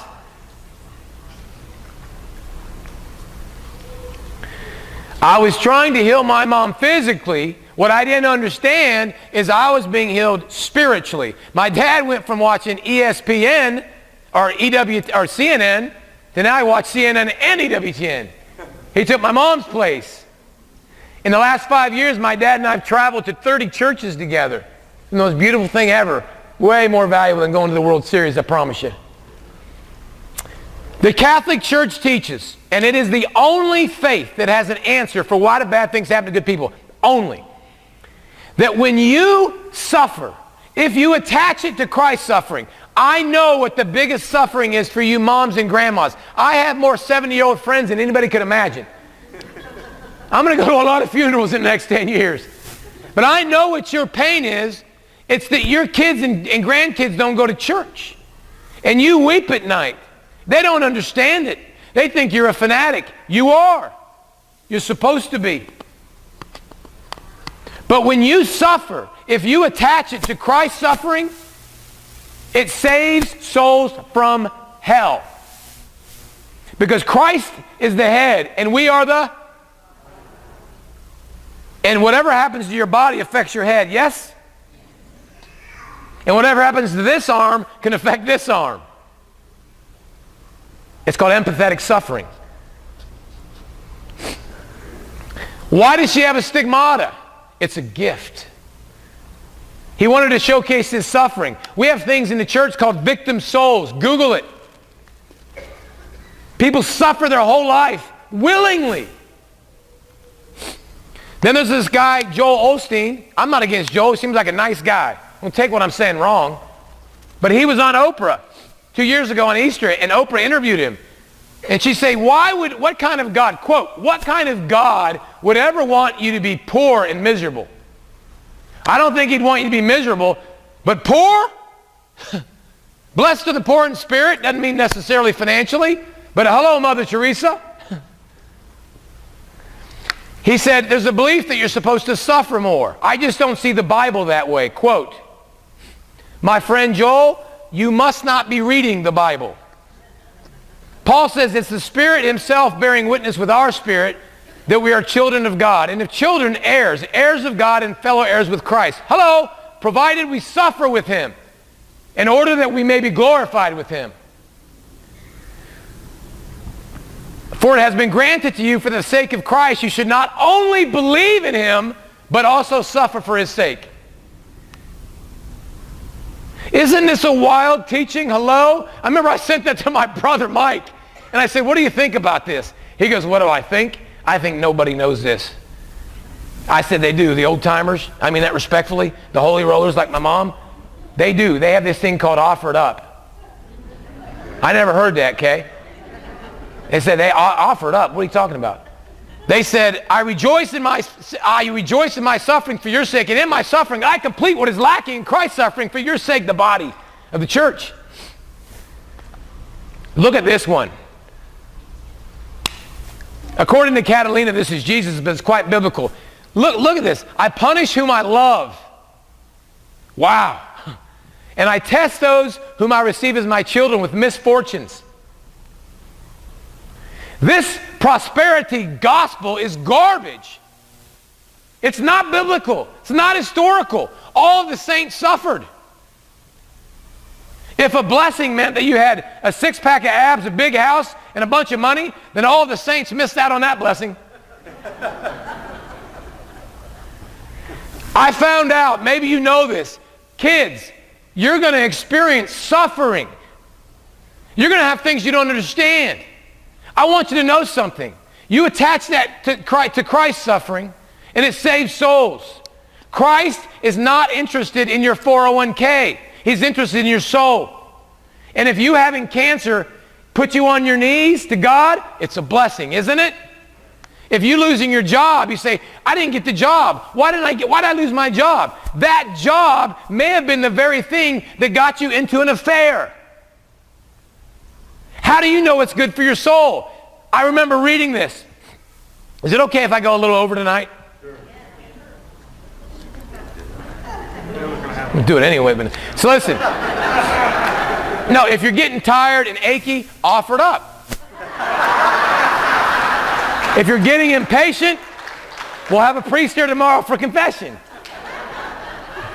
Marriage is a sacrament, they say. A sacrament is meant to make you holy. Becoming holy means you have more virtues. Forget what I was going to say. Dang it. August 15th. Who knows what that is? I didn't know about feast days. It's crazy people don't know. It's like birthdays. Saint feast day. This is a feast of the Assumption. So when Mary was assumed into heaven. When Jesus crowned her as Queen of Heaven. Just like Solomon's mother was queen. My mother is in Lake Tahoe. I found this 2 years ago. I said, that's my mom. And my mom is sitting there kneeling down. She's not worshiping Mary. She's asking Mary to pray for me the same way you ask your people to pray for you. And the prayer of a righteous person availeth much. You can't be more righteous than be in heaven. The idea that dead people can't hear your prayers is absolutely not biblical or historical. It's insane. Private interpretation. My mom is there on the Assumption of Our Lady, and I'm in Lake Tahoe getting married. She sends me this tape in '99. I'm like, what is it, and is it true? I read this book. It leads me, I find this guy who's going to be here tomorrow night, and you better be here. I find this guy in Australia. He sends me this DVD where he filmed all of this. 2 stigmatas, the statue bleeding, first-hand account. He sends me this. Jesus asked this to be made. The guy, the famous investigative journalist, was called on by Jesus through Catalina to make a film. 2 people who were blind got their sight back when they watched that. And then I found out about these messages, and I started devouring them.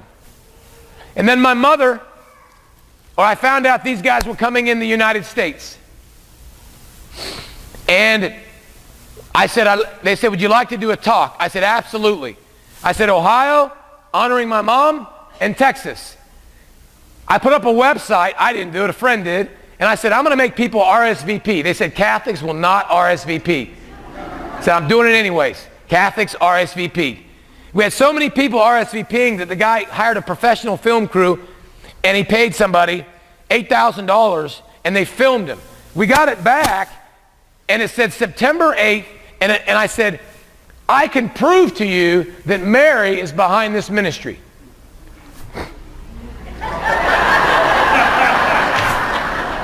I've been to maybe 200 churches in 5 years. I've only seen 4 where Mary is directly behind the speaking podium. You want to tell me, by chance, that the last time that Ron Tesorero and Mike Willissey came to the United States, the same guy I saw on the tape my mom sent me that I was lost and found, they come back in, and they didn't tell me. You know what September 8th is? Who knows? The Blessed Mother's birthday. I didn't know that. Of all the churches in all the United States, we go to a podunk town in Ohio, and the Blessed Mother looks like she's blessing him. That's called a signal grace. I'd love to show you this, but I'm not going to. I'll show you where you can get it. It's in Science Test Faith. But better than that, he's going to be here tomorrow night. The reason he's coming is because he was the primary research in all of this, and after 15 years of research, 5 years ago I called him and I said, listen, we're going big time with this. You're going to be on Oprah, Larry King, true story. He said, no, I'm not ready. The research is not final. And this just came out. He didn't make a dime. As I said before, I don't make a dime. He gives it all to the Mary McCallum Foundation. He pays his own way everywhere he goes. You know, my mother died on January 19th, which was, looking back, that's when I got baptized. Isn't that interesting? And in January 13th, Ron's wife just died. She had a heart attack and a stroke and went into a coma, just like my mom. But he'll be here tomorrow night, and this right here is the first time ever that the Darwinian theory of evolution of man has been scientifically disproven, in Darwin's own words, ever. And the whole world's going to hear about this. You're the first kind of people. But he's going to be here talking about this, another Eucharistic miracle in Poland, and the statue and what it means. Jesus said this. I want to give you a couple nuggets. He said, remain clean to the sacrament of confession. Nourish yourselves in purity with Holy Communion. It's impossible to nourish yourself in purity in Holy Communion. If you haven't been to confession for 2 years, stop going to communion. Unless you're on your way to sainthood and you're perfect. Now, I'm not making you feel bad. I didn't know this stuff either.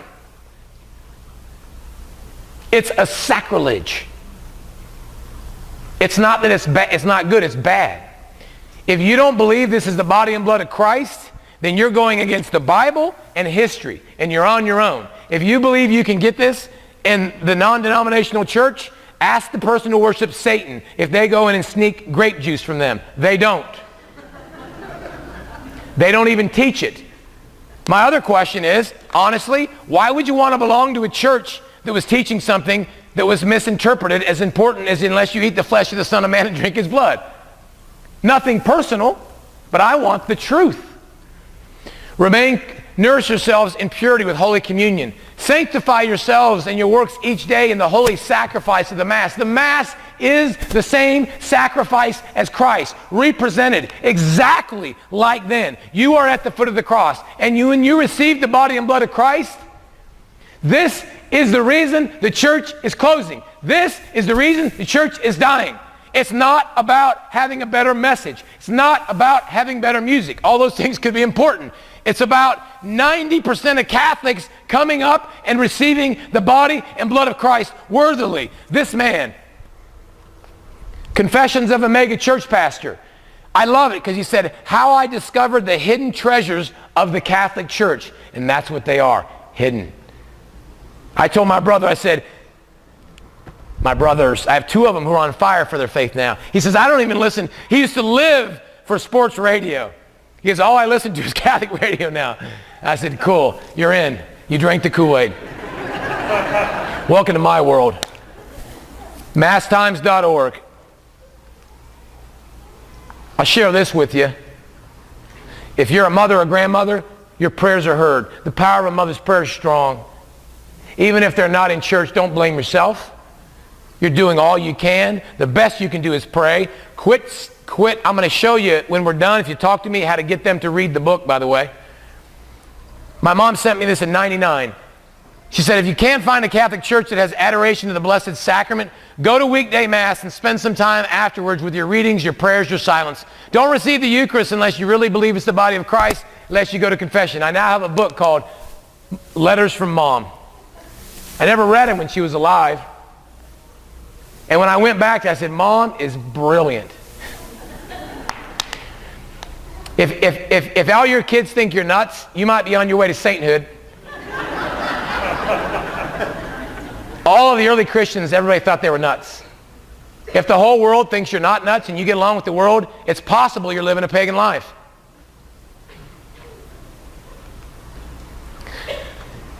Right before she died, she said, don't forget to begin each day with prayer. If the church is open, go some time to spend some time in front of the Blessed Sacrament. Give the Lord your problems, go to daily Mass. What's my point?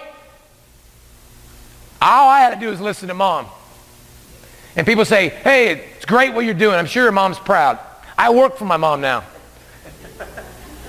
My mom couldn't make me pay attention here, so she died, went to heaven, got Mary involved, got St. Francis, St. Padre Pio.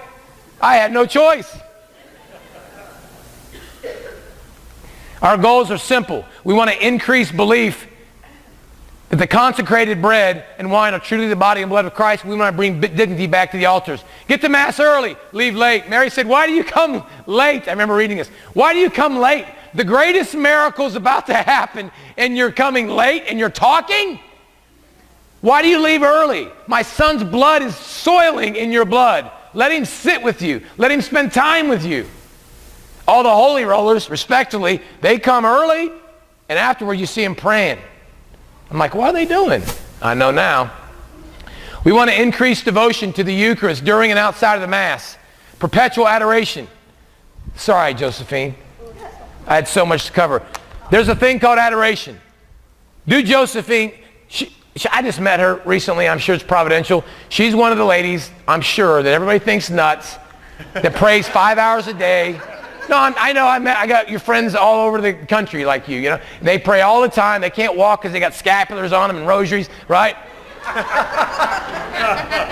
But she knows what's up. I promise you. God picks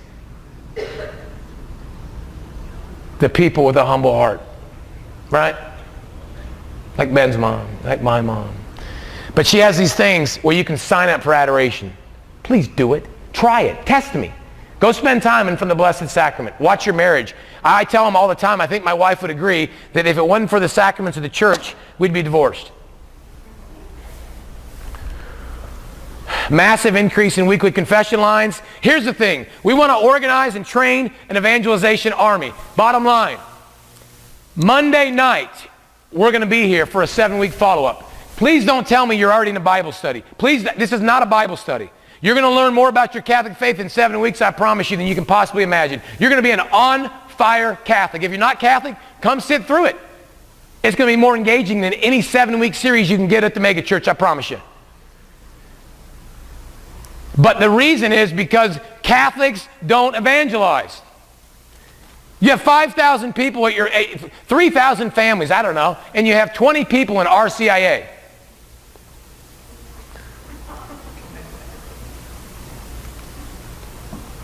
Those of you who are real bold, put on a shirt.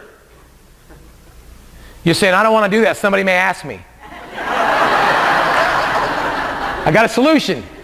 My dad, I grew up fishing. He says, don't talk, you scare the fish. You don't have to say a word. Somebody's going to come up to you and say, all right, why are you Catholic? Say, I'm glad you asked. You hand him a couple CDs. 7 reasons to be Catholic.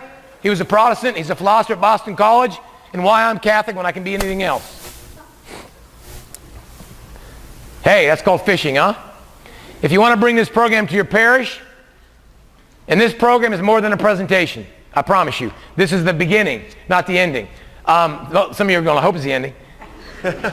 There are, and by the way, I'll put this back in a minute. If you text, and you can remember that, and you want to be a part of our group, very, very sincerely, this is not about a nice little talk. I've given you 40% of what there is. The meat is in the messages and in the follow-up.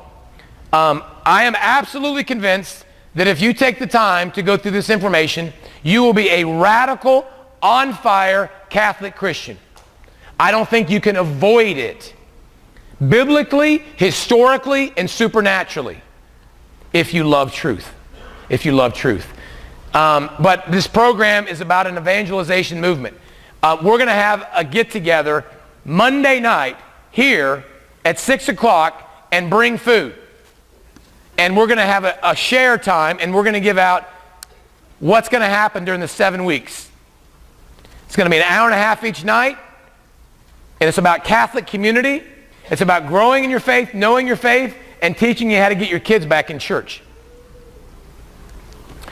Tonight, in the back, there's a bunch of stuff. Let me make it simple for you. There's 2 bundles. If you have 5 kids and you can afford it, get 5 bundles. The big bundle is more expensive. The small bundle is necessary. The small bundle is what you need for the follow-up. Even if you're going out of town and you're not going to be here, get it. You can do it at home. Okay? I have a technique to where you can get all of your kids and grandkids to listen and watch and want to read the book. I can show you how to get them to read the book. But you can't get it unless you come Monday night. I want to do this. Obviously, I want to thank Father Flynn. Obviously, I want to thank you for your time. Tomorrow night is essential. Bring every atheist you know. Every person that believes in the Darwinian theory of the evolution of man. Every person you know on your phone list. Send them to our website, Science Test Faith. There's a movie trailer. You're going to promote some other movie, but you won't promote this? One last thing before we pray.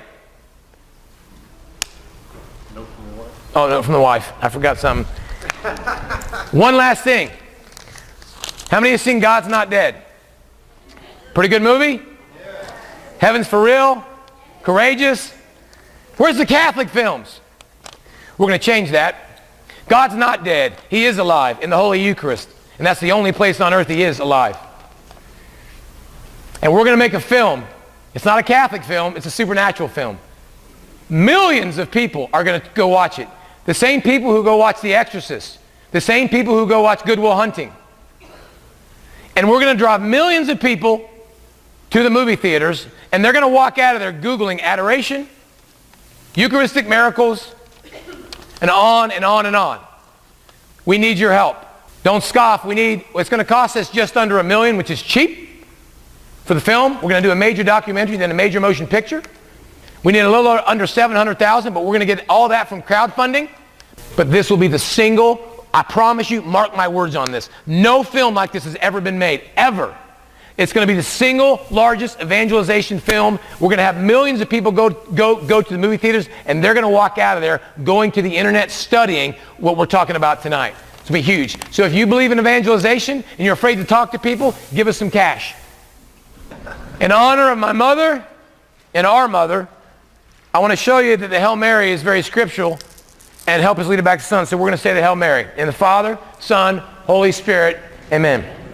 Hail Mary, full of grace, the Lord is with thee. Blessed art thou among women, and blessed is the fruit of thy womb, Jesus. Holy Mary, Mother of God, pray for us sinners, now and at the hour of our death. Amen. Thank you for your time.